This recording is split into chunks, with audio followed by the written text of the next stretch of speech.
আসসালামু আলাইকুম ওয়া রাহমাতুল্লাহি ওয়া বারাকাতুহু।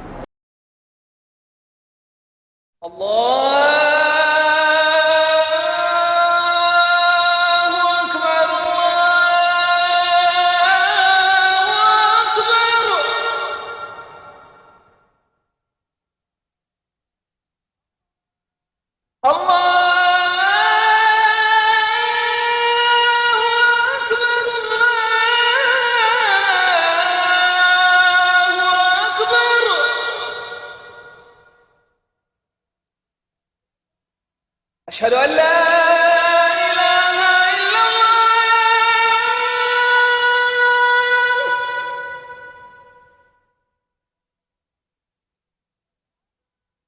أشهد أن لا إله إلا الله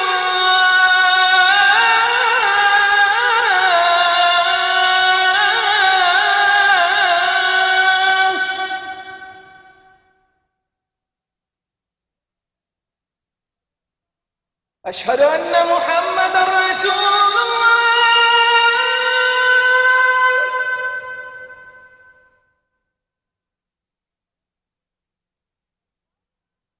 أشهد أن محمدا رسول الله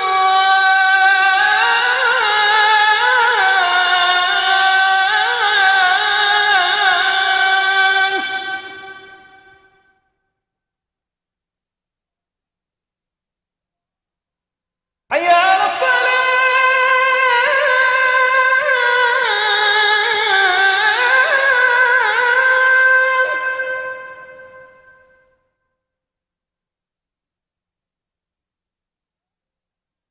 حي على الصلاة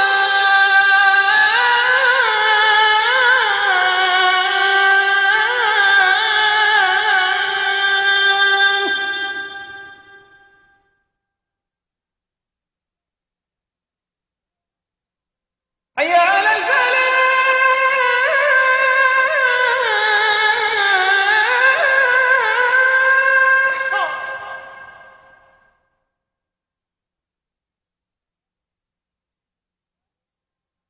حي على الفلاح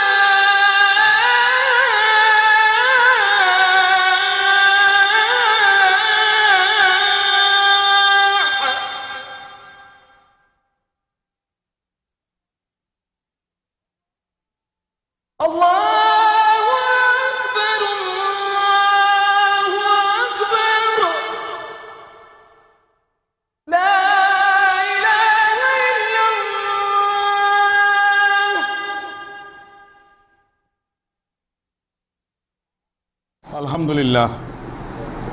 আলহামদুলিল্লাহ নাহমাদুহু ওয়া নাস্তাঈনুহু ওয়া নাস্তাগফিরুহু ওয়া নু'মিনু বিহি ওয়া নাতাওয়াক্কালু আলাইহি ওয়া নাউযু বিল্লাহি মিন শুরুরি আনফুসিনা মিন সাইয়্যাতি আমালিনা মা ইয়াহদিল্লাহু ফালা মুদিল্লা লাহু ওয়া মা ইউদ্লিলহু ফালা হাদিয়া লাহু আশহাদু আল লা ইলাহা ইল্লাল্লাহু ওয়াহদাহু লা শারীকা লাহু ওয়া আশহাদু আন্না মুহাম্মাদান আবদুহু ওয়া রাসূলুহু সাল্লাল্লাহু আলাইহি ওয়া সাল্লাম আম্মা বাদ ফাইন্না খায়রুল হাদিসিল কিতাবুল্লাহ ওয়া খায়রুল হাদি মুহাম্মাদুন সাল্লাল্লাহু তাআলা ওয়া আলিহি ওয়া সাল্লাম আশারুল উমরি মুহদাসাতুহা ওয়া কুল্লু মুহদাসাতিন বিদআহ ওয়া কুল্লু বিদআতিন জালালা ওয়া কুল্লু জালালাতিন ফিন্নার। বিসমিল্লাহির রহমানির রহিম।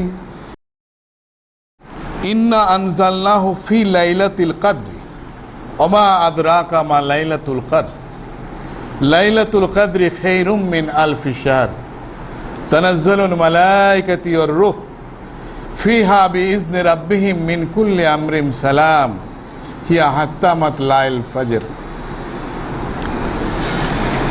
বিসমিল্লাহির রহমানির রহিম। কুল হুয়াল্লাহু আহাদ আল্লাহুস সামাদ লাম ইয়ালিদ ওয়া লাম ইউলাদ ওয়া লাম ইয়াকুল লাহু কুফুয়ান আহাদ। সমস্ত প্রশংসা, সমস্ত তারিফ, সমস্ত গুণগান সেই মহান আল্লাহ রাব্বুল আলামিনের, যিনি একক, অদ্বিতীয়, স্বয়ংসম্পূর্ণ, অমুখাপেক্ষী, চিরঞ্জীব।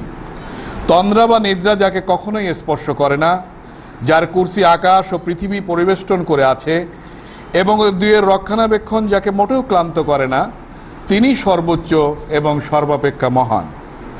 তিনি নিরাকারও নহেন, সর্বব্যাপী বিরাজিতও নহেন। সমস্ত সৃষ্টি জগতের একমাত্র প্রতিপালক, আরশিল আজিমে সমাসীন। দুরুদ ও সালাম বর্ষিত হোক সেই সুন্দর মানুষটির উপর, আজ থেকে প্রায় 1500 বছর আগে আল্লাহ রাব্বুল আলামিন যাকে পাঠিয়েছিলেন বর্তমান সৌদি আরবের মক্কা নগরীতে আল্লাহ পাকের দিন অর্থাৎ দিন আল ইসলামকে সঠিকভাবে মানুষের মাঝে পৌঁছে দেওয়ার জন্য, এবং যেই মানুষটি আল্লাহ পাকের অশেষ রহমতে আল্লাহ পাকের সেই দিন অর্থাৎ দিন আল ইসলামকে 100% সফল ও সঠিকভাবে মানুষের মাঝে পৌঁছে দিয়েছিলেন সেই নবী, বিশ্ব নবী, এই পৃথিবীর শেষ নবী এবং রাসূল মুহাম্মদ বিন আব্দুল্লাহ সাল্লাল্লাহু আলাইহি ওয়াসাল্লামের উপর দুরুদ ও সালাম বর্ষিত হোক। হযরত আদম আলাইহিস সালাতু ওয়াস সালাম থেকে শুরু করে হযরত মুহাম্মদ রাসূলুল্লাহ সাল্লাল্লাহু আলাইহি সাল্লাম পর্যন্ত যত নবী এবং রাসূল এই পৃথিবীতে এসেছিলেন তাদের সবার উপর দুরুদ ও সালাম বর্ষিত হোক। নবী করিম সাল্লাল্লাহু আলাইহি সাল্লামের সমস্ত সাহাবী রাদিয়াল্লাহু গণের উপর, সমস্ত তাবেঈদের উপর, সমস্ত তাবেঈদের উপর, এবং কিয়ামত পর্যন্ত আল্লাহ পাকের যত বান্দা কোরআন ও সুন্নাহ মোতাবেক জীবন যাপন করে আল্লাহ পাকের সন্তুষ্টি অর্জন করতে পারবেন তাদের সবার উপর। উপস্থিত মোমেন মুসলমান দিনী ভাই ও বোনেরা, আমাদের আলোচনা চলছিল তাওহীদের উপর। তাওহীদ আর রুবুবিয়াত, তাওহীদ আল উলুহিয়াত এবং তাওহীদ আল আসমা ওয়াস সিফাত, যা যথাক্রমে বোঝায় যে আল্লাহ পাক এক এবং অদ্বিতীয়। 1400 বছর আগে এই তাওহীদের সূর্য উদয় হয়েছিল আরব মরুভূমিতে। লাত, মানত, হুবল সহ সমস্ত পৌত্তলিকতার অন্তিম সূর্য অস্তমিত হওয়ার সাথে সাথে, যার ফলে শিরক, কুফর, গোমরাহি, বিদাত, কুসংস্কার ও যাবতীয় পাপাচারের ক্ষেত্রসমূহ বিরানে পরিণত হয়। এসবের স্থান দখল করে ঈমান, ইয়াকিন ও তাওহীদ, যার ফলে ইসলাম স্বীয় শক্তি বিস্তার করে বিশ্বে জনপ্রিয়তা ও সর্বজনীনতা লাভ করে। তাওহীদ হলো বিশ্বজগতের প্রতি সমস্ত নবী রাসূলগণের ছেড়ে যাওয়া অমূল্য আমানত, যা খতমে নবুয়তের বরকতে মুসলিম উম্মার হৃদয়ে স্থান দখল করে নিয়েছে, যার ফলে মুসলিম উম্মাহ ইলম, আমল, ইখলাস ও তাকওয়ার পোশাকে সুশোভিত হয়েছে। হযরত আদম আলাইহিস সালাতু ওয়াস সালাম থেকে শুরু করে শেষ নবী এবং রাসূল হযরত মুহাম্মদ রাসূলুল্লাহ সাল্লাল্লাহু আলাইহি সাল্লাম পর্যন্ত যত নবী এবং রাসূল এই পৃথিবীতে এসেছিলেন তাদের সবার উপর সর্বশক্তিমান আল্লাহ পাকের হুকুমই ছিল তাওহীদের প্রচার এবং প্রসার। গত আলোচনাগুলিতে আমরা তাওহীদের রুবুবিয়াত এবং তাওহীদ আল উলুহিয়াতের উপরে আলোচনা শেষ করেছিলাম। আজ ইনশাআল্লাহ আমরা তাওহীদ আল আসমা ওয়াস সিফাতের উপরে আলোচনা রাখব। তবে যেহেতু এখন রমজান চলছে, তাই আমি রমজান সম্বন্ধে দু একটি কথা বলে তারপর আমার মূল বক্তব্যে আমি আসতে চাই। সূরা বাকারা, কোরআন শরীফের 2 নম্বর সূরা, আয়াত নম্বর 183, মহান আল্লাহ পাক বলেন, ইয়া আইয়ুহাল্লাযীনা আমানু কুতিবা আলাইকুমুস সিয়াম, হে ঈমানদারগণ, তোমাদের উপরে রোজা ফরজ করা হয়েছে, কামা কুতিবা আলাল্লাযীনা মিন কাবলিকুম, যেরূপ ফরজ করা হয়েছিল তোমাদের পূর্ববর্তীগণের উপর, লাআল্লাকুম তাত্তাকুন, যাতে তোমরা মুত্তাকি হতে পারো।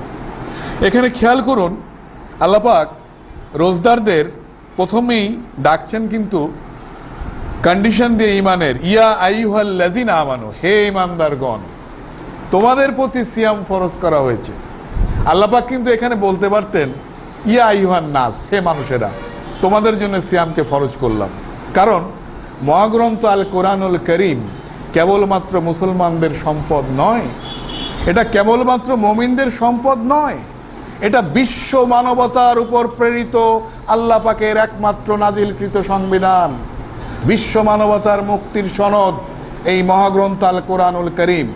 বিশ্ব মানবতা যদি এই কোরআনুল করিমের জীবনকে গ্রহণ করে তবে অবশ্যই বিশ্বে ইহলৌকিক এবং পরলৌকিক শান্তি আসতে বাধ্য। কারণ যেই সমাজ ব্যবস্থার উপরে আমাদের এই পৃথিবীগুলি চলে, সেটা আপনি গণতান্ত্রিক সমাজ বলেন, সমাজতান্ত্রিক সমাজ বলেন, যাই বলেন, সেগুলি কিন্তু মানুষ কর্তৃক প্রদত্ত সমাজ ব্যবস্থা। আর কোরআনুল কারীমের যে জীবন বিধান দেওয়া হয়েছে এটি কিন্তু আল্লাহ পাক কর্তৃক প্রদত্ত জীবন বিধান। সুতরাং আমি এই কারণে এই মহাগ্রন্থ আল কোরআনকে বলছি যে বিশ্ব মানবতার মুক্তি সনদ। যদি বিশ্ব মানবতা এই কোরআনকে গ্রহণ করে এবং এই কোরআন অনুযায়ী তাদের জীবনকে পরিচালনা করে, অবশ্যই বিশ্বে সার্বিক শান্তি আসতে বাধ্য। একইভাবে বিশ্ব নবী মুহাম্মদ রাসূলুল্লাহ সাল্লাল্লাহু আলাইহি ওয়াসাল্লাম, যিনার জন্ম হয়েছিল মক্কায় এবং যিনি মৃত্যুবরণ করেছিলেন মদিনায়, সেই মানুষটি কিন্তু শুধু মক্কাবাসীর জন্য নবী নয়, বা আরববাসীর জন্য নবী নয়, বা শুধু মুসলিমদের জন্য নবী নয়, তিনি কিন্তু সারা বিশ্বের সমস্ত মানুষের জন্য আল্লাহ পাক কর্তৃক প্রেরিত নবী এবং রাসূল, যার জন্য তাকে কিন্তু বিশ্ব নবী বলা হয়। ইভেন ইফ কিয়ামত পর্যন্ত যত মানুষ আসবে, আমরা তো চলে যাব, আমাদের পরে আরো মানুষ কিয়ামত পর্যন্ত আসবে, এভাবে আসতেই থাকবে। তো কিয়ামত পর্যন্ত যত মানুষ আসবে তাদের জন্যও কিন্তু প্রেরিত শেষ নবী এবং রাসূল কিন্তু মুহাম্মদ বিন আব্দুল্লাহ সাল্লাল্লাহু আলাইহি সাল্লাম, অন্য কেউ কিন্তু নয়। এবং তারা আর কোনো নবী রাসূলও নতুন করে পাবেন না।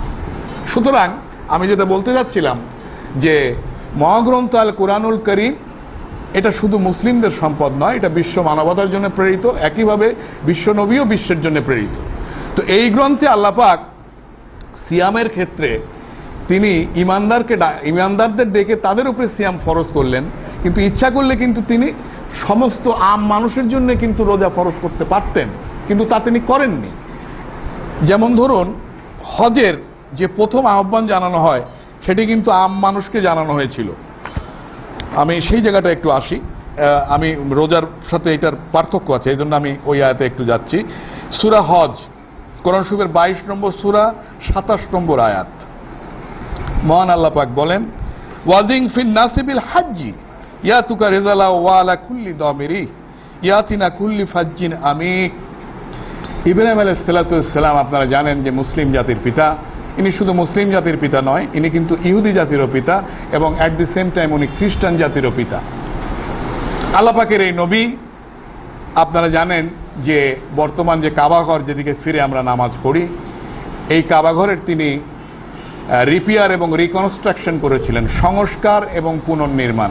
এই কাবাঘরটি প্রথম দেয়া হয় হযরত আদম আলাইহিস সালাতু ওয়াস সালামকে, বিশ্বের প্রথম ঘর, বিশ্বের প্রথম মানুষ, আমাদের মানব জাতির পিতা হযরত আদম আলাইহিস সালাতু ওয়াস সালামকে এই ঘরটি দেয়া হয় মক্কায়, বা তৎকালীন নাম ছিল বাক্কায়।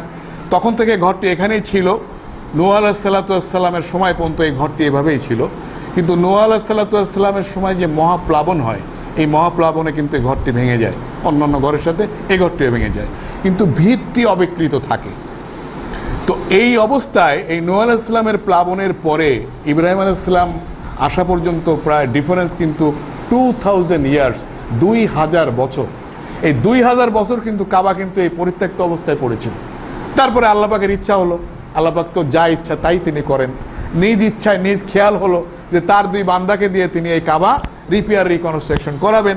সেইভাবে তিনি ইব্রাহিম আলাইহিস সালাতু ওয়াস সালামকে সিলেক্ট করলেন এবং তার সন্তান ইসমাইল আলাইহিস সালাতু ওয়াস সালামকে সিলেক্ট করলেন, এবং এই দুইজনকে দিয়ে কাবাঘর তিনি রিপেয়ার এবং রিকনস্ট্রাকশন করালেন। সে কাহিনী আপনারা জানেন যে ঠিক সেই কারণেই ইব্রাহিম আলাইহিস সালামের দ্বিতীয় বিয়ে দেওয়া হলো।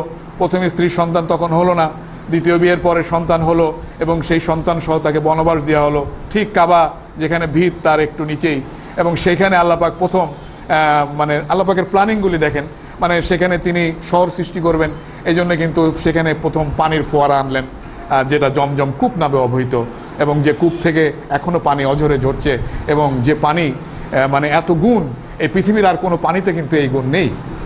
এবং সেইখানেই সেই ইসমাইল আলাইহিস সালাতু ওয়াস সালাম এবং তার মাকে কেন্দ্র করে সেই জুরহুম গোত্র সেখানে কিন্তু আস্তে আস্তে বসতি গড়ল, এবং সেখান থেকেই কিন্তু আজকের এই মক্কা শহর। তারপর যখনই এই কাবাঘর আল্লাহ পাকের নির্দেশে ইব্রাহিম আলাইহিস সালাতু ওয়াস সালাম এবং ইসমাইল আলাইহিস সালাতু ওয়াস সালাম রিপেয়ার এবং রিকনস্ট্রাকশন করলেন, শেষ করলেন, তখনই অর্ডার আসলো, হুকুম আসলো। কি অর্ডার? এই যে আয়াতটা আমি পড়লাম যে ইব্রাহিম আর মানুষের মাঝে হজের ঘোষণা দাও। এখানে কিন্তু আম মানুষের কথা বলছেন আল্লাহ পাক। ইব্রাহিম আলাইহিস সালাতু ওয়াস সালামকে হজের যে আহ্বান আল্লাহ পাক জানাতে বললেন, সেখানে কিন্তু তাকে আম মানুষের কথা বললেন। এই যে ওয়াজিং ফিন নাসিবিল হাজ্জি, তুমি হজের ঘোষণা জানাও, সমস্ত মানুষকে আহ্বান করো হজের দিকে। তো এইখানে হজের ব্যাপারে কিন্তু প্রথম আহ্বানটা আম মানুষকেই আল্লাহ পাক মানে করাইছিলেন ইব্রাহিম আলাইহিসসালামকে দিয়ে। কিন্তু এইখানে দেখেন রোজার ব্যাপারে কিন্তু আল্লাহ পাক যেটি করলেন সেটি হলো প্রথমেই বললেন ইয়া আইয়ুহাল্লাযিনা আমানু, মানে হে ঈমানদারগণ, তোমাদের প্রতি সিয়ামের বিধান দেওয়া হলো যেরকম দেওয়া হয়েছিল তোমাদের পূর্ববর্তীগণের উপরে। হ্যাঁ, তারাও কিন্তু ঈমানদার ছিল। তা আমি বলতে যাচ্ছি যে রোজার শর্ত কিন্তু ঈমান। কোরআন বুঝে পড়ুন, হাদিস বুঝে পড়ুন। যে ঈমানদার তার জন্য রোজা ফরজ, যে ঈমানদার নয় তার জন্য রোজা ফরজ নয়। তাই রমজান আসছে, আমাদের মসজিদগুলি গম গম করছে, আমরা রোজা পালন করছি, সেহরি ইফতারের সময় বাজি টাজিও ফুটাচ্ছি। কিন্তু কথা হলো যে এই রমজান পালন করতে যে ঈমানের প্রয়োজন, সেই ঈমান এবং আকীদা আমাদের কি সহি এবং শুদ্ধ, এই বিষয়ে আজ আমি একটু আলাপ করতে চাই। সেটি হলো আমাদের ঈমান এবং আকীদা যদি শুদ্ধ না হয় তাহলে কিন্তু আমাদের জন্য রোজা না। তাই আমি মুসলিম সমাজকে আহ্বান করব যে রোজা পালনের আগে আমাদের প্রত্যেকের উচিত আমাদের ঈমান এবং আকীদাকে স্বচ্ছ করা। আমাদের মসজিদগুলির অবস্থা এখন দেখেন, রাত্রিবেলায় তারাবির সময় মসজিদগুলি ভরে যায়, কিন্তু অন্যান্য যে 5 ওয়াক্ত নামাজ, ফজর, জোহর, আসর, মাগরিব, এইখানে কিন্তু মসজিদগুলি ওইভাবে ভরে না। রাত্রিবেলায় মনে করেন মুসল্লি সাহেব গেছেন, যাই মনে করেন ঈশার নামাজের জামাত হয়তো পাননি, তারাবি শুরু হয়ে গেছে, উনি কিন্তু তারাবিতে দাঁড়ায় গেছেন। ওনার টার্গেট কিন্তু তারাবির দিক, ফরজ নামাজ বাদ দিয়ে নফলের দিক টার্গেট। মানুষের ঈমান কোথায় গেছে বোঝেন? 5 ওয়াক্ত নামাজ দিনে পড়লাম কিনা সেই দিক খুব একটা হুঁশ জ্ঞান নেই। হুঁশ জ্ঞান হলো তারাবি পড়লাম কিনা। আরে বাবা, তারাবি তো নফল নামাজ। আমি সারা জীবনে যদি 1 ওয়াক্ত তারাবিও না পড়ি, তাতে কি আমাকে আল্লাহ পাক জাহান্নাম দিবেন? কোনো দিন না, কোনো কারণ নেই। হ্যাঁ, তারাবি পড়লে সওয়াব আছে, আমি সেটা অস্বীকার করতেছি না, কিন্তু সেটা একটা অতিরিক্ত নামাজ, নফল নামাজ। সেটা ফরজ আদায়ের পরে ওইটা করতে হবে। ফরজ আদায় করলাম না, ফরজের নামে খবর নাই, নফল আদায় করলাম, অবস্থাটা কি দাঁড়ায়? অবস্থাটা কি দাঁড়ায় সেটা আমি একটা উদাহরণ দিয়ে বুঝাই। মনে করেন এইখানে আমাদের একটা মিল, ধরেন people's jute mill. People's jute মিলে আপনি চাকরি নিলেন, পিপুলস জুট মিল কর্তৃপক্ষ আপনাকে চাকরি এই শর্তে দিল যে তুমি প্রতি সপ্তাহে 5 দিন 8টা থেকে 8টা ডিউটি করবা, তোমার বেতন 5,000 টাকা। আপনি জয়েন করলেন, চাকরি করতেছেন। এরপরে বললে ঠিক আছে, অতিরিক্ত 2 দিন তুমি যদি ডিউটি করো, তো এই অতিরিক্ত 2 দিনের জন্য তুমি 2,000 টাকা পাবা। তো লোক দেখলো যে ওইদিকে আমি সারা মাসে পাই 5,000 আর এদিকে অতিরিক্ত পাচ্ছি 2,000, তাহলে আমি অতিরিক্তই করি। অতিরিক্ত করতে যাই, ওনার চাকরিটাই চলে গেল, কারণ উনি রেগুলার ডিউটিটা আর করে না। এখন ফরজ নামাজ আল্লাহ পাক কোরআনে বলছেন আকিমুস সালাত আতুজ যাকাত। আকিমুস সালাত মানে হচ্ছে সালাতকে প্রতিষ্ঠিত করো, কায়েম করো। আর যাকাত আদায় করতে বলছেন, সে প্রসঙ্গে পরে আসবো। সালাত প্রতিষ্ঠা করা মানে কি? সালাত প্রতিষ্ঠা করা মানে হচ্ছে আপনার ঈমান আকীদাকে সহি করে বিশ্বনবী মুহাম্মদ রাসূলুল্লাহ সাল্লাল্লাহু আলাইহি সাল্লাম যে নিয়মে, যে তরিকায়, যে ফর্মুলায় সালাতগুলি আদায় করছেন, সেই তরিকায়, সেই ফর্মুলায় আপনি দিবানৈশ যদি 5 ওয়াক্ত সালাত আদায় করেন, তাইলে আপনার সালাত প্রতিষ্ঠিত হইল। এখানে কিন্তু ফরজ নামাজগুলির কথা বলা হয়েছে। যেমন আপনি যদি কোনো নফল নামাজ না পড়েন, আপনার কোনো দোষ নেই, কিন্তু আপনি যদি ফরজ নামাজ 1 ওয়াক্ত কাজা দেন, তাহলে অবস্থাটা কি দাঁড়ায় দেখেন। আল্লাহ রাসূল সাল্লাল্লাহু আলাইহি ওয়াসাল্লাম বলছেন যে মুমিন এবং কাফেরের পার্থক্যের দেয়াল হলো সালাত। যে ব্যক্তি সালাত আদায় করলো সে মুমিন হয়ে গেল, আর যে সালাত ছেড়ে দিল সে কাফের হয়ে গেল। তা আপনি যদি সারা দিনে যে 5 ওয়াক্ত নামাজের 1 ওয়াক্ত নামাজ যদি আপনি ছেড়ে দেন, তাহলে আপনি কি মুমিন থাকেন? বলেন, থাকেন? ফরজ নামাজ যদি আপনি প্রতিদিন মনে করেন যে 5 ওয়াক্ত নামাজের 1 ওয়াক্ত যদি আপনি ছেড়ে দেন, তাহলে আপনি কি নামাজি? আপনার সালাত কি কায়েম করা হইল? না, কখনোই হবে না। আমাদের দেশে যেটা হয় দেখেন, এই মানে কি বলবো, তাও বলা উচিত। এই আমাদের দেশের নামাজিদের আমি একটু হিসাব নিকাশ বলতেছি আপনাদের। এই রমজানে কিন্তু আপনি মসজিদগুলি ভরা পাবেন, রমজানের পরে মসজিদগুলি ফাঁকা পাবেন। এদের আমি নাম দিছি হলো আপনার রমজান নামাজি, মানে রোজা হইলে এরা নামাজ পড়তে আসে, রোজার পরে এদের আর খবর থাকে না, নামাজেরও খবর নেয় না। আবার মনে করেন এরপরে ঈদের সময় পাবেন কেউ কেউ, এরা হলো ঈদ নামাজি, 2 ঈদে এরা নামাজ পড়ে, অন্য সময় আর নামাজ পড়ে না। আবার আপনি পাবেন কিছু নামাজি আছে যারা জুম্মায় নামাজ পড়ে, অন্য সময় নামাজের খবর থাকে না, এরা হলো জুম্মা নামাজ। আবার কিছু কিছু আছে আপনার বাপ মা মরে গেলে কয়েকদিন 7-8 দিন ভারী নামাজি হয়ে যায়, একদম টুপি টুপি পরে গোরস্থানে যায় জিয়ারত টিয়ারত করে বিশাল নামাজি হয়ে যায়, এরা হলো বাপ মা মরা নামাজি। আবার কোনো কোনো নামাজিরা আছেন এত ব্যস্ত নামাজ পড়ার সময় পায় না, ওই 5 ওয়াক্ত নামাজের কোনোদিন 3 ওয়াক্তও পড়ে, কোনোদিন 4 ওয়াক্তও পড়ে। এরা সবাই বেনামাজি, এরা সবাই বেনামাজি, এরা সবাই বেনামাজি। নামাজি ওই ব্যক্তি যে দিনে এবং রাত্রে 5 ওয়াক্ত সালাত নিয়মিত আদায় করে, সেই হলো নামাজি। সুতরাং দিনে এবং রাত্রিরে আমরা যেন 5 ওয়াক্ত সালাত আদায় করে তার উপর দাঁড় করাই।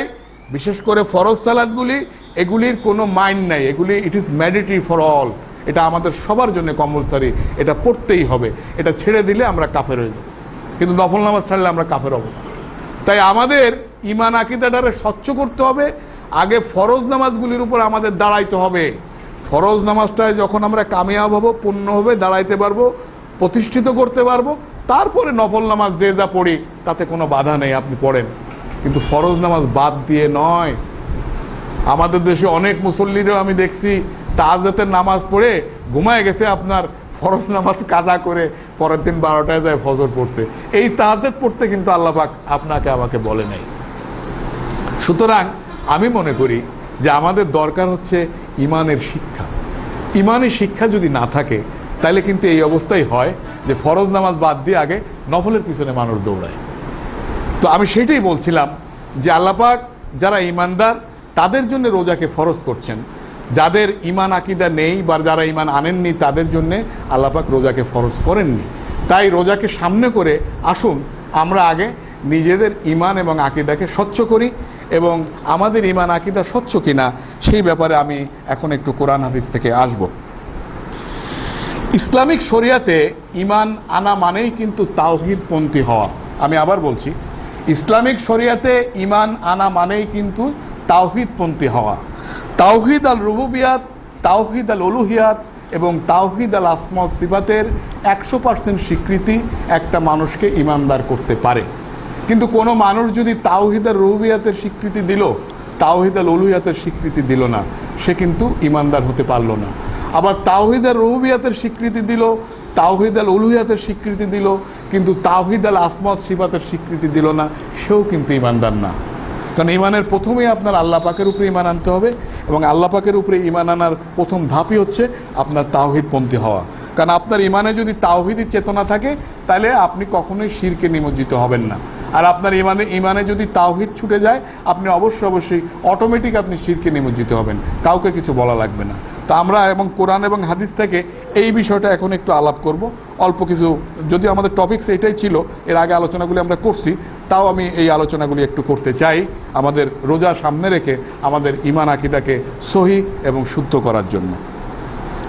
পৃথিবীর সকল ধর্মের মানুষ প্রত্যক্ষ বা পরোক্ষভাবে কিন্তু তাওহীদের রুবুবিয়াতকে বিশ্বাস করে। তাওহীদের রুবুবিয়াতটা কি? তাওহীদের রুবুবিয়াতটা হচ্ছে আল্লাহ পাকের রাজত্বে এবং ক্রিয়াকলাপে শরীকহীনভাবে তাকে বিশ্বাস করা এবং মানা। আমি আবার বলি, তাওহীদের রুবুবিয়াত হচ্ছে আল্লাহ পাকের রাজত্বে ও ক্রিয়াকলাপে তাকে শরীকহীনভাবে বিশ্বাস করা ও মানা। তাওহীদ আল উলুহিয়াত হচ্ছে তার উপাসনায় মানে ইবাদতে শরীকহীনভাবে বিশ্বাস করা ও মানা। আর তাওহীদ আল আসমা সিফাত হচ্ছে আল্লাহ পাকের নাম এবং গুণাবলীতে তাকে সদৃশ্যহীনভাবে বিশ্বাস করা ও মানা। তো এই তাওহীদের রুবুবিয়াত কিন্তু পৃথিবীর সকল ধর্মের সমস্ত মানুষ কিন্তু বিশ্বাস করে, যেই ধর্মেরই হোক, সে যদি ধর্ম মানে, যাদেরকে আমরা বলি আস্তিক, এরা সবাই কিন্তু প্রত্যক্ষ বা পরোক্ষভাবে তাওহীদ আর রুবুবিয়াতকে স্বীকার করে। কিন্তু আমার আলোচনাটা এই যে শুধুমাত্র তাওহীদ আর রুবুবিয়াতের এই স্বীকৃতি তাদেরকে ইমানদার বানায় না বা মুসলমান বানায় না। আরবীয় পেগানগণ মানে আরবীয় পেগানদের উদাহরণ আমি এই জন্য আনছি যে এই কুরাইশদের ভিতরে আল্লাহ রসুল সাল্লাল্লাহু আলাইহি ওয়াসাল্লাম জন্মগ্রহণ করেছিলেন, এদের উদাহরণগুলি কোরআন এবং হাদিসে আছে। তো তাদের উদাহরণগুলি দিয়েই আমি বর্তমান লোকের সাথে এইটা প্যারালালি কম্পেয়ার করব বা টানবো, এই জন্য তাদের উদাহরণেই আমি যাচ্ছি। আরবীয় পেগানগণ বা কুরাইশরা তাওহীদ আর রুবুবিয়াতে বিশ্বাস করতেন।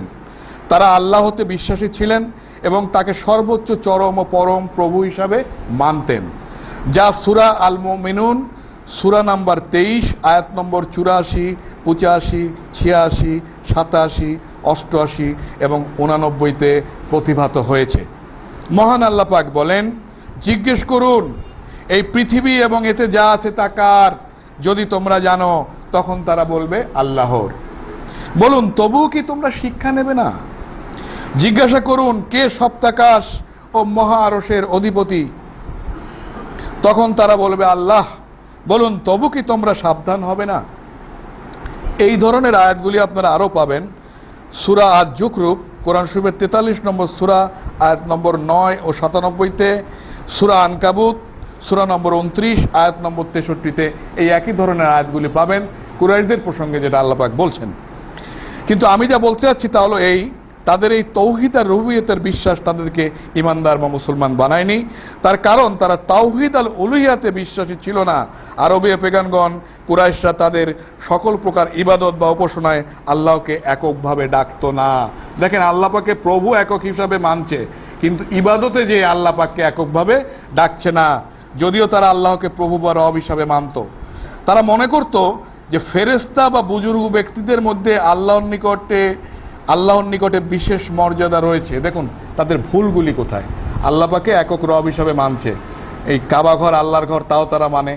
তারা কাবা ঘরের গিলাফ ধরে কাঁদে, তারা হাজিদের পানি পান করায়, তারা কাবা তওয়াফ করে, তারা নিজেদেরকে মিল্লাতে ইব্রাহিমের লোক হিসাবে দাবি করে। সব কিছুই তাদের কিন্তু ঠিক ছিল, কিন্তু তাওহীদে উলুহিয়াতে এসে তারা কি করলো? তারা মনে করছিল যে ফেরেশতা বা নবী রাসূল বা এই ধরনের যারা আল্লাহ পাকের সালেহীন বান্দা, তাদের আল্লাহ পাকের দরবারে বিশেষ মর্যাদা আছে। এই কারণে তাদের মধ্যস্থতায় যদি আমরা আল্লাহর কাছে যাই তাহলে আল্লাহ পাক আমাদের মাফ করবেন বা কবুল করবেন। যার দরুন তাদের জন্য তারা আল্লাহর কাছে অনুযোজনা বা মধ্যস্থতা করতে পারে। এই বুজুর্গ ব্যক্তিদের ওসিলায় আল্লাহর দরবারে প্রার্থনা করলে তা মঞ্জুর হবে। মানে ওরা চিন্তা করলো যে আল্লাহ পাকের কাছে আমরা সরাসরি না যেয়ে আমরা এদের মাধ্যমে যাই। এই মাধ্যম নির্বাচন করছিল তারা। এই মাধ্যম নির্বাচন করার কারণে তাদের কি হলো সেটা দেখেন। এই কারণে তারা নবী রাসূল এবং আল্লাহ পাকের সালেহীন বান্দাদের মূর্তিকে তাদের এবং আল্লাহর মাঝখানে ওসিলা হিসাবে দাঁড় করিয়েছিল। এই মূর্তিগুলির মধ্যে কিন্তু আল্লাহ পাকের সালেহীন বান্দাদের মূর্তি ছিল, ইব্রাহিম আলাইহিস সালামের মূর্তিও ছিল, তারা বানিয়েছিল। তো তারা এই যাদেরকে ওসিলা করবে তাদের কাউকে তো পায়নি, তারা সবাই ছিল মৃত। এই কারণে তাদের মূর্তি বানায় নিল, মূর্তি বানায় নিয়ে এগুলোর কাবা ঘরে রাখলো এবং এদের থ্রু দিয়ে তারা আল্লাহকে পাওয়ার চেষ্টা করলো। তার এই প্রমাণ দেখেন কোরআনে আল্লাহ পাক বলছেন সূরা জুমার, কোরআন শরীফের 39 নম্বর সূরা, আয়াত নম্বর 3। তাদের যখন প্রশ্ন করা হলো যে তোমরা এই মূর্তিগুলি কি জন্য রাখছো, তোমরা কাবা তোয়াব করতেছো, সাই করতেছো, বুঝলাম এগুলি ঠিক আছে, কিন্তু এইগুলি কেন করছো? তারা বলতেছে আমরা এদের ইবাদত একমাত্র এই উদ্দেশ্যে করি যে তারা আমাদেরকে আল্লাহর সান্নিধ্য এনে দেবে। সূরা জুমারে আল্লাহ পাকই বলতেছেন, মানে ওদের যে প্রশ্ন করা হলো প্রশ্নের জবাবে তারা বলতেছে যে আমরা এই মূর্তিগুলির ইবাদত এই জন্যে করি যে এরা আমাদেরকে আল্লাহ পাকের সান্নিধ্য এনে দিবে। কারো প্রয়োজনে আল্লাহকে ডাকা ইবাদতের একটি মুখ্য কাজ, কিন্তু তা যদি আল্লাহ ছাড়া আর কারো উদ্দেশ্যে বা দিকে হয় তবে সেই ইবাদতে শিরক যুক্ত হয়। মহান আল্লাহ পাক বলেন সূরা ইউনূস, কোরআন শরীফের 10 নম্বর সূরা, আয়াত নম্বর 18। মহান আল্লাহ পাক বলেন তারা আল্লাহ ছাড়া এমন বস্তুসমূহের পূজা করে যারা তাদের কোনো অপকার বা উপকার করতে পারে না, উপরন্ত বলে এরা হচ্ছে আল্লাহর কাছে আমাদের সুপারিশকারী। দেখেন আল্লাহ পাক পরিষ্কার বলতেছেন যে তারা এমন জিনিসের ইবাদত তারা করে, এমন জিনিসে তারা ওসিলা বানালো, এমন জিনিসে তারা মধ্যস্থতা করলো যে না পারে কারো উপকার করতে, না পারে কারো অপকার করতে। কারণ মূর্তি দেখেন আপনি নিজে হাতেই কিন্তু বানায় আবার নিজে হাতেই সেই মূর্তিটারে পূজা করেন। খুব অদ্ভুত একটা ব্যাপার, কিন্তু মানুষ নিজে হাতেই তারে বানাচ্ছে, যে বানাচ্ছে ওই মূর্তির আবার সে নিজেই কিন্তু পূজা করতেছে। যে মূর্তি একটা মাটির মূর্তি, একটা মাটির ডলার যা মানে কাজ তারও তাই কাজ, সে কারো উপকারও করতে পারে না, অপকারও করতে পারে না। আল্লাহ পাক ওইটাই বলছেন, বলতেছেন যে ওদের জিজ্ঞেস করলে আবার বলে যে এরা আমাদের আল্লাহর কাছে সুপারিশকারী। তাই আল্লাহ পাকের তাদের এই মধ্যস্থতা সুপারিশকারী তালাশ করাকে শিরক বলে আখ্যায়িত করেছেন এবং তাদেরকে কাফির মুশরিক বলে ঘোষণা দিয়েছেন। সূরা আল কাফিরুন, সূরা নম্বর 109, আয়াত নম্বর 1 থেকে 5। মহান আল্লাহ পাক বলেন, বলো হে কাফিরেরা, তোমরা যার ইবাদত করো আমি তার ইবাদত করি না, আর আমি যার ইবাদত করি তোমরা তার ইবাদত করি নাও। দেখেন আল্লাহ পাক এদের শুধু এই ওসিলা নির্বাচনের কারণে, অর্থাৎ আল্লাহ পাকের ইবাদতে তারা কিছু সংখ্যক সালেহীন বান্দাদেরকে ওসিলা করেছিল এবং সেই ওসিলাটা তারা করছিল তাদেরকে না পেয়ে তাদের মূর্তিগুলিকে ওসিলা করছিল। সেই ওসিলা করার কারণে আল্লাহ পাক কিন্তু পরিষ্কার তাদের কাফের বলে ঘোষণা দিয়ে দিলেন এবং তার নবীকে দিয়ে বলালেন যে তোমরা যার ইবাদত করো আমি তার ইবাদত করি না, আমি যার ইবাদত করি তোমরা তার ইবাদত করো না, তোমাদের আল্লাহ আমাদের আল্লাহ ডিফারেন্স পরিষ্কার ভাগ করে দিলেন আল্লাহ পাক শুধু এই একটা এই ওসিলা গ্রহণের কারণে। সুতরাং এখন আমরা যারা আমাদের দেশে ইবাদতের ক্ষেত্রে আমাদের এবং আল্লাহর মাঝখানে ওসিলা হিসাবে পীর, মোরশেদ, গাউস, কুতুব, অলি, আউলিয়া, মাজারকে দাঁড় করাই, তাদের অবস্থা কি ওই কোরাইশদের চেয়ে কোনো দিক দিয়ে উত্তম? দেখেন, ওরা তো ওই সময় নবী রসুলদের না পেয়ে তাদের মূর্তি বানাইছে, আর এখন এরা 800-900 বছর আগে কোন লোক মারা গেছে তার কবরে ওসিলা করতেছে। কতটা বোঝেন? আমি তো মনে করি কুরাইশদের তো এদের অবস্থা আরো জঘন্য। তারপরে যার যার পীর রেসে ওসিলা করতেছে। অনেকে বলতেছে আমার পীর গায়েব জানে, আমার পীর আমারে নিয়ে যাবে কোথায়? জান্নাতে। তো ওনার পীর যে কোথায় যাবে সেই হিসাব কিন্তু পীরেরও নাই, কিন্তু মুরিদ কিন্তু এই ব্যাপারে তার ঈমান আকীদা এই যে আমার পীর আমাকে নিয়ে যাবে। তাইলে ওই কুরাইশরা ইবাদতের ক্ষেত্রে তাদের এবং আল্লাহর মাঝখানে মাধ্যম নির্বাচন করছিল, আর এখনকার এই লোকরাও কিন্তু ইবাদতের ক্ষেত্রে আল্লাহ পাক এবং আমাদের মাঝখানে মাধ্যম নির্বাচন করতেছে। আমি মনে করি এ দুয়ের মধ্যে কোনো ডিফারেন্স নাই। সুতরাং তাদেরকে আল্লাহ পাক যে খেতাব দিছেন এদেরকেও আল্লাহ পাক একই খেতাব দেবেন। তো তাই আমি বলতেছিলাম যে এই রোজাকে সামনে রেখে আমরা যেন আমাদের ঈমান আকীদাকে স্বচ্ছ করি, সুন্দর করি, তারপরে রোজা রাখি। এরপরে আমি আসবো তাওহীদ আল আসমা ওয়াস সিফাত। এ বিষয়ে আমাদের আলোচনা ডিটেলস হবে, আমি একটু সংক্ষিপ্ত আলোচনায় যাচ্ছি এই আলোচনাটা টানার জন্য যে ঈমান আকীদারে সহি করতে হলে এই যে তাওহীদের রুবুবিয়্যাত, তাওহীদে উলুহিয়াত এবং তাওহীদ আসমা ওয়াস সিফাতের স্বীকৃতি দিতে হবে, সেই ব্যাপারে আমি আসছি। মহাগ্রন্থ আল কুরআনুল করিম এবং বিশ্ব নবী মুহাম্মদ রাসূল সাল্লাল্লাহু আলাইহি ওয়াসাল্লামের সহিহ হাদিসগুলোতে আল্লাহ পাকের যে সমস্ত নাম ও গুণাবলী উল্লেখিত হয়েছে সেগুলোকে কোনো বিকৃতি, বিলুপ্তি, ধরন পদ্ধতি, অপব্যাখ্যা, তুলনা, উপমা ছাড়া বিশ্বাস করা ও মানা, চাই গুণাবলীগুলি আচরণগত হোক বা সত্তাগত হোক। তাওহীদ আল আসমা ওয়াস সিফাত, আল্লাহ পাকের গুণাবলীতে তার একাত্মতা ঘোষণা করা। এটি কি? এটি হলো যে আল্লাহ পাকের নাম এবং যে গুণাবলী আছে সেগুলোকে কোনো বিকৃতি, বিলুপ্তি, ধরন পদ্ধতি, অপব্যাখ্যা, তুলনা, উপমা ছাড়া বিশ্বাস করা এবং মানাই হচ্ছে তাওহীদ আল আসমা ওয়াস সিফাত। যেমন ধরুন, কোরআনের এক জায়গায় আল্লাহ পাকের হাতের একটা বর্ণনা আসছে, তা আমি সেটার একটা অপব্যাখ্যা করলাম যে আল্লাহ পাকের কুদরতের হাত, তাহলে কিন্তু আমি তাওহীদ আসমা ওয়াস সিফাতের স্বীকৃতি দিলাম না। আল্লাহ পাকের হাত, আল্লাহ পাকের হাত, এটাই আল্লাহ পাকের সিফাত। সে হাত কীরকম তা আমি জানি না, সে হাত তার কোনো সৃষ্টি বস্তুর সাথে তুলনীয়ও নয়, কিন্তু এটা যেহেতু কোরআনে বর্ণিত হয়েছে আমার এর উপরে ঈমান আনতে হবে। এই বিষয়টি হলো আপনার তাওহীদ আল আসমা ওয়াস সিফাত। যেমন সূরা, আমি একটু উদাহরণ দিচ্ছি,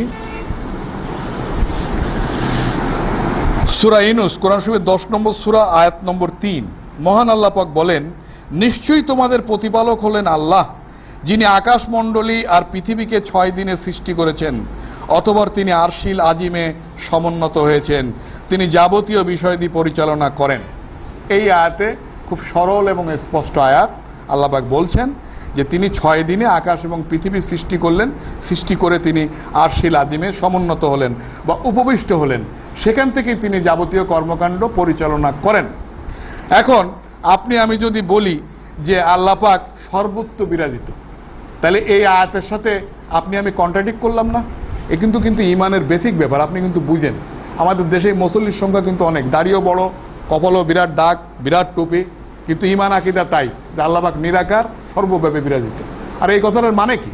এই কথাটার মানে তো আল্লাহ পাকের কোরআনের আয়াতের সাথে কন্ট্রাডিকশন করা, আর কোরআনের আয়াতের সাথে কন্ট্রাডিক্ট করলে ঈমান থাকবে? কসমিকালে ঈমান থাকবে না, ঈমান চলেই যাবে। আল্লাহ পাক বলছেন যে আমি আরশের সমুন্নত, আরশের সমাসীন, এবং এখান থেকে আমি আমার সমস্ত কর্মকাণ্ড পরিচালনা করি।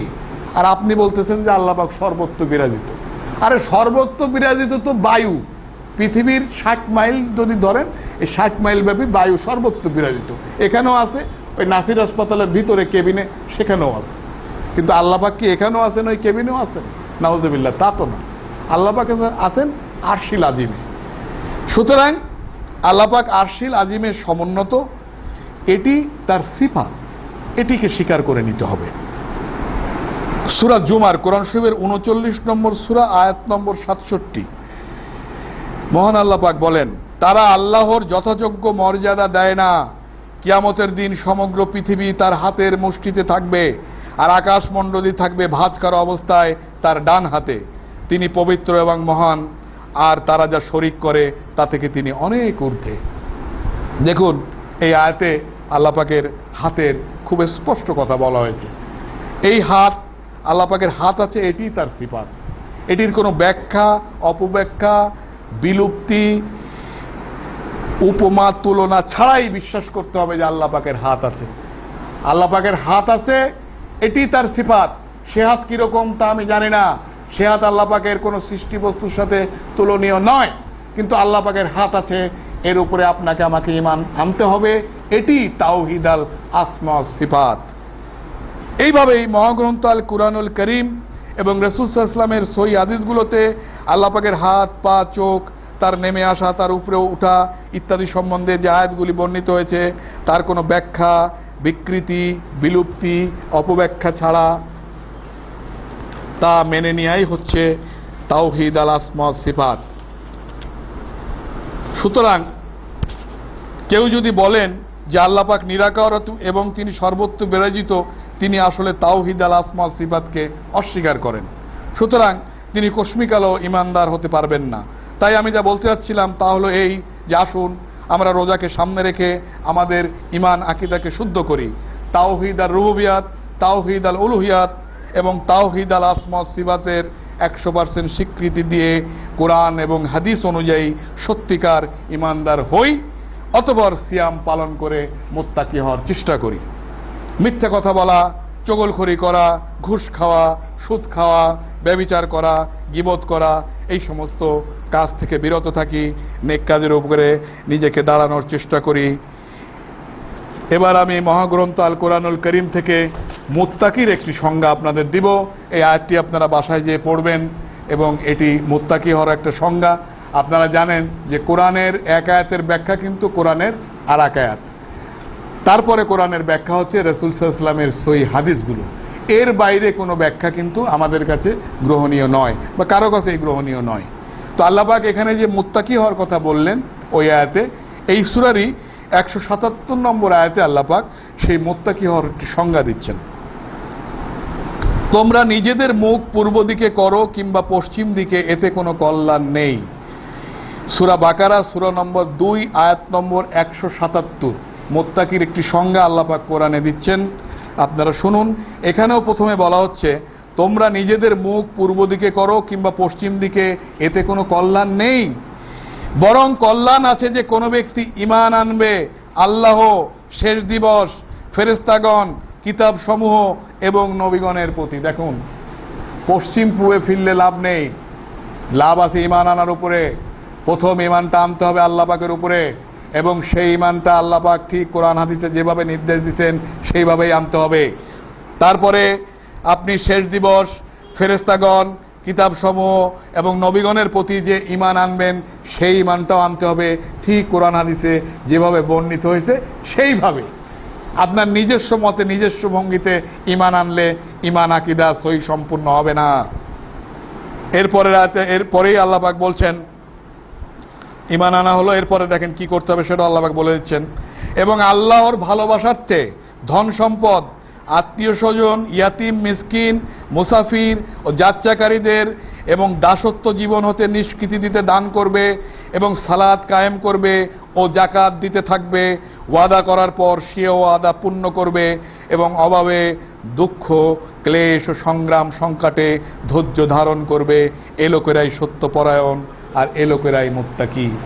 দেখুন কত আনন্দ নিয়ে রোজা পালন করতেছি, সন্ধ্যাবেলায় তারাবি পড়তে যাচ্ছি, কিন্তু রোজার যে কি মানে, কি আহ্বান যে আল্লাহ পাক জানিয়েছেন, কিভাবে যে ঈমান আকীদাকে সহি করে তারপরে রোজা পালন করে মোত্তাকি হতে হবে, কোরআন হাদিস পড়ুন এবং বুঝুন এবং সেই মতে রোজা পালন করুন, সেই রোজাই আল্লাহ পাক কবুল করবেন। এবং ইনশাআল্লাহ রোজদারদের সবচেয়ে বড় পুরস্কার যেটা জান্নাতে আমরা পাবো, আল্লাহ পাক যদি মাফ করেন এবং কবুল করেন, রোজদারদের সবচেয়ে বড় পাওয়া তো আপনারা জানেন যে তারা জান্নাতের মধ্যে আল্লাহ পাকের দিদার লাভ করবে। বিশাল একটি ব্যাপার, যা পৃথিবীতে আজ পর্যন্ত আল্লাহ পাকের কোনো নবী রাসূল, কোনো মানুষ আল্লাহ পাকের দিদার লাভ করতে পারেনি। প্রথম আল্লাহ পাককে দেখা যাবে কিয়ামতের মাঠে, তাও তার পায়ের অংশ তিনি দেখাবেন, সেটুকুই আমরা দেখতে পারবো। এরপর জান্নাতে যাওয়ার পরে, জান্নাত জাহান্নাম হয়ে যাওয়ার পরে জান্নাতের ভিতরে আল্লাহ পাক যখন জান্নাতীদের সাথে কথা বলবেন যে তোমাদের সব কমিটমেন্ট আমি যা দিয়েছিলাম এগুলি তোমরা পাইছো, জান্নাতীরা বলবে হ্যাঁ পেয়েছি। তারপরে বলবে বলো তোমাদের আর কিছু চাওয়ার আছে? তখন তো এই হাদিসটি আপনারা জানেনই, তারা বলবেন যে আল্লাহ পাক আপনার কথা ছিল যে আপনি আমাদের দিদার লাভ করাবেন। তখন আল্লাহ পাক তার সম্পূর্ণ পর্দাগুলি সরায় দিবেন, তার পোশাকগুলি সরায় দিবেন এবং আল্লাহ পাককে দেখতে পাবে। এবং এই জান্নাতীরা যতদিন জান্নাতে থাকবে, মানে অনন্তকাল, ততদিন কিন্তু তাদের মনের মধ্যে কিন্তু ওই দাগটা পড়ে থাকবে যে কি দেখলাম। এরা কোনোদিন কিন্তু এটা ভুলতে পারবে না, আল্লাহ পাককে মানে সশরীরেই তারা দেখবে, দিদার লাভ করবে। এটাই কিন্তু রোজদারদের সবচেয়ে বড় পাওয়া। সেই জন্যে সবাই সেটা চাবেন, আল্লাহ দিকে চাবেন। তো এই কারণে এই রোজাকে সামনে রেখে আসুন আমরা প্রথম আমাদের ঈমান আকীদাকে সহি করি, অতঃপর রোজা রাখি, সেই রোজা পালন আমাদের কাজে আসবে। তো আমি এরপরে একটু কদর সম্বন্ধে যাব, যেহেতু আমি আয়াতটি তেলাওয়াত করেছি। কদরের বিষয়টি আমি আসি। প্রথম হচ্ছে সূরা দুখান, কোরআন শরীফের 44 নম্বর সূরা, আয়াত নম্বর 3 ও 4। এখানে আল্লাহ পাক বলছেন, ইন্না আনজালনাহু ফি লাইলাতিন মুবারাকাতিন ইন্না কুন্না মুনজিরিন। আমি একে মানে এই কোরআনকে নাজিল করেছি এক বরকতময় রাতে, নিশ্চয়ই আমি সতর্ককারী। ফিহা ইয়াফরুকু কুল্লু আমরিন হাকিম। এই রাত্রে প্রত্যেক প্রজ্ঞাপূর্ণ বিষয় স্থিরকৃত হয়। সূরা দুখান, কোরআন শরীফের 44 নম্বর সূরা, 3 নম্বর আয়াত। মহান আল্লাহ পাক বলছেন যে আমি এই কোরআনকে নাজিল করেছি এক মুবারকময় রাতে, এক মুবারকময় রাত, এক বরকতময় রাত, এক কল্যাণময় রাতে আমি এই কোরআনকে নাজিল করেছি, নিশ্চয়ই আমি সতর্ককারী। পরের আয়াতে আল্লাহ পাক বলছেন এই রাত্রে প্রত্যেক প্রজ্ঞাপূর্ণ বিষয় স্থিরকৃত হয়। তাহলে এখানে আমরা জানলাম যে কোরআন নাজিল হয়েছে এক বরকতময় রাত্রিতে, কিন্তু স্পেসিফিক কোন রাত সেটা কিন্তু আল্লাহ পাক এই সূরায় এই আয়াতে বলেননি। তা এই আয়াতে যখন আল্লাহ পাক এই কথাটি বললেন যে কোরআন শরীফ এক বরকতময় রাতে নাজিল হয়েছে, সুতরাং নিশ্চয়ই এই কোরআনে সেই বরকতময় রাত্রির কথা থাকবে। আর যদি না থাকে হাদিসে যে আমরা অবশ্যই পাবো। তা আসুন আমরা দেখি সূরা নম্বর 2, সূরা বাকারা, আয়াত নম্বর 185। মহান আল্লাহ পাক বলেন, শাহরু রমজানাল্লাযী উনজিলা ফীহিল কোরআন। রমজান মাস হলো সেই মাস যাতে নাজিল করা হয়েছে কোরআন। দেখুন পরিষ্কার করলেন আল্লাহ পাক আরো যে রমজান মাস সেই মাস যে মাসে আমি কোরআন নাজিল করেছি। তাহলে ক্লিয়ার হয়ে গেল ওই রাতটার নিশ্চয়ই রমজানের ভিতরে নাকি? পরিষ্কার না বিষয়টা? ওইখানে আল্লাহ পাক বললেন যে আমি এই কোরআনকে নাজিল করেছি এক মুবারকময় রাতে। আর এই আয়াতে আল্লাহ পাক বলছেন যে রমজান মাস হলো সেই মাস যে মাসে আমি নাজিল করেছি কোরআন। তাহলে রমজান মাসেই এই রাতটা আছে। আমরা আরো স্পেসিফিক করি, চলুন। কোরআন শরীফের 97 নম্বর সূরা, সূরা কদর আপনারা জানেন, আয়াত 1 থেকে 5। মহান আল্লাহ পাক বলছেন, ইন্না আনজালনাহু ফি লাইলাতিল কদরি। আমি একে কোরআনকে নাজিল করেছি কদরের রাতে। ওমা আদরাকা মা লাইলাতুল কদর। রাসূল সাল্লাল্লাহু আলাইহি ওয়াসাল্লামকে প্রশ্ন করা হচ্ছে তুমি কি জানো কদর কি? আল্লাহ পাক প্রশ্ন করছেন তার নবীকে যে তুমি কি জানো কদর কি? লাইলাতুল কদরি খায়রুম মিন আলফি শাহর। কদরের রাত 1000 মাস অপেক্ষা উত্তম। খাইরুম শব্দটি ব্যবহার করা হয়েছে, এটা আরবিতে সুপারলেটিভ ডিগ্রি, যেমন আমরা ইংরেজিতে ব্যবহার করি গুড, বেটার, বেস্ট। তো খাইরুম হচ্ছে একদম সেই বেস্ট, সুপারলেটিভ ডিগ্রি, মানে কতখানি উত্তম তার কোনো বাদ কিন্তু ভাঙা হয়নি। বলা হচ্ছে 1000 মাস অপেক্ষা উত্তম, তার মানে 1000 মাসে আসে আপনার 83 বছর 4 মাস, তার অপেক্ষা উত্তম। কত উত্তম তার কিন্তু কোনো বাদ নেই। তানাজ্জালুল মালাইকাতু ওয়ার রূহ ফিহা বিইজনি রাব্বিহিম মিন কুল্লি আমর। এতে প্রত্যেক কাজের জন্য ফেরেশতাগণ ও রূহ অবতীর্ণ হয় তাদের পালনকর্তার নির্দেশ ক্রমে। এই রূহ হচ্ছে হযরত জিবরাইল আলাইহিস সালাম, ওনাকে রূহ বলে সম্বোধন করা হয়েছে কোরআনে। এই রাত্রে উনি ওনার ফেরেশতাগণ নিয়ে নেমে আসে এবং সূরা দুখানে আমরা যেটা পড়লাম যে ইয়াফরুকু কুল্লি আমরিন হাকিম, এই রাত্রে প্রত্যেক প্রজ্ঞাপূর্ণ বিষয় স্থিরকৃত হয়, কারণ ভাগ্য তো নির্ধারিত মানুষের জন্মের হাজার হাজার বছর আগে। সালামুন হিয়া হাত্তা মাতলাইল ফজর, শান্তি আর শান্তি অবতীর্ণ করে ফজর পর্যন্ত। তাহলে আমরা এখন শিওর হলাম যে এই কোরআন নাজিল হয়েছে কদরের রাত্রিতে, এবং কদরের রাত্রি নিশ্চিন্তভাবে নিঃসন্দেহে রমজান মাসে। তাহলে এবার আসুন আমরা রাসূল সাল্লাল্লাহু আলাইহি ওয়াসাল্লামের হাদিস থেকে একটু কদর তালাশ করে আসি, কারণ সামনেই কদর। আমি কয়েকটা হাদিস এনেছি আপনাদের একটু বলবো, আমি সেই জায়গায় আসি। সহিহ আল বুখারী আধুনিক প্রকাশনী হাদিস নম্বর 1871, আবু হুরায়রা রাদিয়াল্লাহু আনহু থেকে বর্ণিত, রাসূল সাল্লাল্লাহু আলাইহি ওয়াসাল্লাম বলেছেন, যে ব্যক্তি ঈমানের সাথে এবং সওয়াবের আশায় রমজানের রোজা রাখলো তার পূর্ববর্তী সব গুনাহ মাফ করে দেয়া হবে। আর যে ব্যক্তি ঈমানের সাথে ও সওয়াবের আশায় কদরের রাতে ইবাদতে দাঁড়ালো তার আগেকার সমস্ত গুনাহ মাফ করে দেয়া হবে। একই প্রকাশনী সহিহ আল বুখারী হাদিস নাম্বার 1872, ইবনে ওমর রাদিয়াল্লাহু আনহু থেকে বর্ণিত, রাসূলুল্লাহ সাল্লাল্লাহু আলাইহি ওয়াসাল্লাম বলেন, এর কয়েকজন সাহাবীকে তিনি বললেন যে স্বপ্নে শেষ রাতের লাইলাতুল কদর দেখানো হয়েছিল। কয়েকজন সাহাবীকে স্বপ্নে লাইলাতুল কদর দেখানো হয়েছিল। তখন রাসূল সাল্লাল্লাহু আলাইহি ওয়াসাল্লাম বললেন, আমি দেখতে পাচ্ছি তোমাদের স্বপ্ন শেষ 7 রাতে সামঞ্জস্যশীল হয়ে গেছে, তাই যে ব্যক্তি তা খোঁজ করতে চায় সে যেন শেষ 7 রাতেই তা খোঁজ করে। মানে ওই সাহাবীরা যে স্বপ্ন দেখলেন যে কদর হচ্ছে রমজানের শেষ যে 7টা রাত, সেই 7 রাতের ভিতরে, রাসূল সাল্লাল্লাহু আলাইহি ওয়াসাল্লাম তাদেরকে সাপোর্ট করলেন যে ঠিকই আছে, আমার সাথে তোমাদের মেলে, শেষ 7 রাতের ভিতরেই হবে এই কদর, তালাশ করো।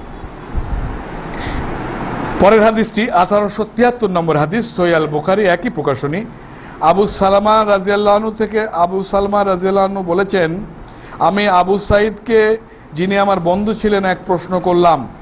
তিনি জবাব দিলেন, আমরা নবী সাল্লাল্লাহু আলাইহি সাল্লামের সঙ্গে রমজানের মধ্যের 10 দিনে ইতিকাফে বসলাম। অথবা 20 তারিখের ভোরে রাসূল সাল্লাল্লাহু আলাইহি ওয়াসাল্লাম বেরিয়ে আসলেন, আমাদের সামনে ভাষণ দিলেন এবং বললেন, আমাকে শবে কদর দেখানো হয়েছে, তারপর আমি তা ভুলে গিয়েছি, কিংবা তিনি বলেছেন আমাকে ভুলিয়ে দেওয়া হয়েছে। অতএব তোমরা রমজানের শেষ 10 দিনের বেজোড় তারিখে অর্থাৎ 21, 23, 25, 27 ও 29-এ লাইলাতুল কদর তালাশ করো। কেননা আমি দেখতে পেয়েছি যে আমি স্বয়ং পানি ও কাদায় সেজদা করছি, তাই যে ব্যক্তি রাসূল সাল্লাল্লাহু আলাইহি ওয়াসাল্লামের সাথে ইতিকাফে বসেছে যেন ফিরে আসে। সুতরাং আমরা ফিরে এলাম, আমরা আকাশে এক টুকরা মেঘও দেখলাম না, হঠাৎ এক খণ্ড মেঘ দেখা দিল, বর্ষণ শুরু হলো, এমনকি মসজিদের ছাদ ভেসে গেল। এ ছাদ খেজুর পাতায় নির্মিত ছিল। অথবা নামাজ পড়া হলো, আমি রাসূল সাল্লাল্লাহু আলাইহি ওয়াসাল্লামকে পানি ও কাদায় সেজদা করতে দেখলাম, এমনকি আমি তার কপালে কাদার চিহ্ন দেখতে পেলাম। এই হাদিসে আল্লাহ রাসূল সাল্লাল্লাহু আলাইহি ওয়াসাল্লাম সাহাবীদের নিয়ে আপনার 10 তারিখের পরে 10-এর থেকে 20 উনি ইতিকাফে বসছিলেন। আর 20-এর রাতে যখন উনি উঠে গেলেন তখন আবার সবাইকে ডেকে বলতেছেন যে তোমরা সবাই আবার ফিরে আসো, কারণ আমারে কদর দেখানো হয়েছে, আমি তা ভুলে গেছি অথবা ভুলাই দেওয়া হয়েছে। তোমরা মোটামুটিভাবে রোজার শেষ 10 দিনের বেজোড় তারিখে কদর তালাশ করো, মানে 21-এর রাত, 23-এর রাত, 25-এর রাত, 27-এর রাত এবং 29-এর রাত। তো ওই দিন 21-এর রাত ছিল এবং ওই দিন হঠাৎ করেই বৃষ্টি হলো, এবং সেই বৃষ্টিতে মসজিদের ছাদ, তখন জানেন যে আপনারা মসজিদে নববী খেজুর পাতায় নির্মিত ছিল। আর আজ সেই মসজিদে নববী যারা দেখছেন মনে হয় সোনা দিয়ে নির্মিত, আমার কাছে তো তাই মনে হয়। মানে কি নেই সেই মসজিদে, টোটালি এয়ার কন্ডিশন একটা মসজিদ, মানে তার কত রকম যে আপনার ছাদ, মানে সুইচ দিলে সরে যায়, রোদ আসে, আবার সুইচ দিলে বন্ধ হয়ে যায়, তারপর সামনে আবার ডিজাইন করা ছাতা আছে বিরাট, এইটা বর্ষা হলে খুলে দেয়, আবার নালে ইয়ে করে দেয়, মানে যতখানি মডার্ন একটা মসজিদ করা যায় সেই মসজিদ কিন্তু এখন তাই। কিন্তু এক সময় রাসূল সাল্লাল্লাহু আলাইহি ওয়াসাল্লামের সময় মসজিদটি খেজুর পাতার ছিল এবং তখন আল্লাহ রসুল সাল্লাল্লাহু আলাইহি ওয়াসাল্লাম এই খেজুর পাতার মসজিদেই সলাত আদায় করতেন এবং মাটিটা এই আপনার জমিনটাও পাকা করা ছিল না এবং সেখানেই তিনি সেজদা করছেন। তার কপালে দাড়িতে চেহারা মোবারকে কাদা লেগে গেছিল এই সাহাবীর বর্ণনায়, এই হাদিসে আমরা সেটা পাই। এরপরে আরেকটি হাদিস মা আয়েশা রাদিয়াল্লাহু আনহা থেকে বর্ণিত, রাসূল সাল্লাল্লাহু আলাইহি ওয়াসাল্লাম বলেছেন, তোমরা লাইলাতুল কদরকে রমজানের শেষ 10 দিনের বেজর রাত্রে তালাশ করো। তো আমি আজকে সময় নেই, তাই আর বেশি আগাবো না। আমি যেটি বলবো সেটি হলো, রমজান চলছে, সামনে লাইলাতুল কদর। আমরা সবাই প্রথমে যেন আমাদের ঈমান আকীদাকে সহিশুদ্ধ করি এবং আল্লাহর দরবারে তওবা করি, তওবা করি নিজেদের সমস্ত গুনাহ মাফের জন্যে আল্লাহ পাকের কাছে তওবা করি। তারপর আমরা রাসূল সাল্লাল্লাহু আলাইহি ওয়াসাল্লাম যে নিয়মে সিয়াম পালন করেছেন আমরা ঠিক সেই নিয়মে সিয়াম পালন করি। আমরা সাহারি দেরি করে খাবো, আমরা ইফতার জলদি করব এবং আমরা এইভাবে ঈমান আকীদার সাথে এই রমজানকে পাস করব এবং আমরা এই কদরে আমরা সবাই যেন এতেকাফে বসতে পারি। আল্লাহ রসুল সাল্লাল্লাহু আলাইহি ওয়াসাল্লাম যেহেতু বসতেন এবং তার মৃত্যুর পরে তার বিবিরাও এতেকাফে বসতেন, সুতরাং আমাদেরকেও এতেকাফের ব্যাপারে সিরিয়াস হতে হবে এবং এত বড় একটি রাত, যে রাত 1000 মাস অপেক্ষা উত্তম, একটি রাত যদি আমাদের জীবনে আল্লাহ পাক আমাদের দান করেন তাহলে আমরা বিশাল কিছু পেয়ে যাব। সেই পাওয়ার আশায় আমরা কদর তালাশ করব ইনশাআল্লাহ। আজ এই পর্যন্ত। আগামী খুতবায় বাদবাকি তাওহীদের প্রসঙ্গগুলি শেষ করার ইচ্ছা রেখে আজকের মতো বিদায় নিচ্ছি।